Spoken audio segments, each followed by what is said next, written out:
Hello अस्सलाम वालेकुम। थोड़ा गुड न्यूज़ गिन गया। गुड न्यूज़ ये देखो, रजब भट्ट की बहन, रजब भट्ट की अम्मी, रजब भट्ट का अबू, रजब भट्ट का भड़विया मतलब सराकी में भीड़ का पाया।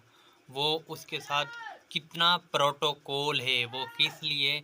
रजब भट्ट का दोस्त एक सेंट लॉन्च कर रहा है। सेंट जिसको आखते हैं खुशबू, वो लॉन्च कर रहा है। ये देखो, इसलिए कितना प्रोटोकॉल में आ रहे हैं। आपको ये वीडियो कैसे लग रही है?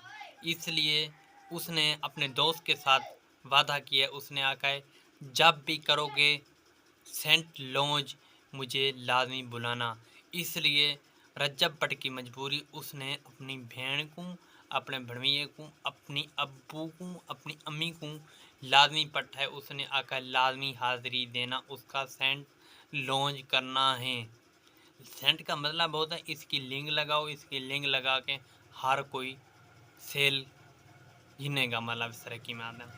तो इंशाल्लाह तो जितनी बेकार अपडेट थी तंग तो अपडेट इतनी थी फोटो ला कर था तो लाजमी देखनी है। तो लाजमी सारे चैनल को लाजमी सब्सक्राइब मारने ते रजब भट्ट तो लाजमी शेयर करनी है वीडियो।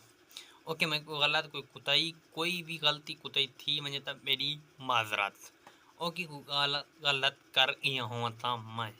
ओके, इंशाल्लाह तो को आज दी वीडियो अच्छी लगे तो चैनल में सब्सक्राइब लाइक शेयर अच्छे कमेंट करना था दो रखने। अल्लाह मिलेंगे नई वीडियो। अल्लाह हाफ़िज़, गुड लक।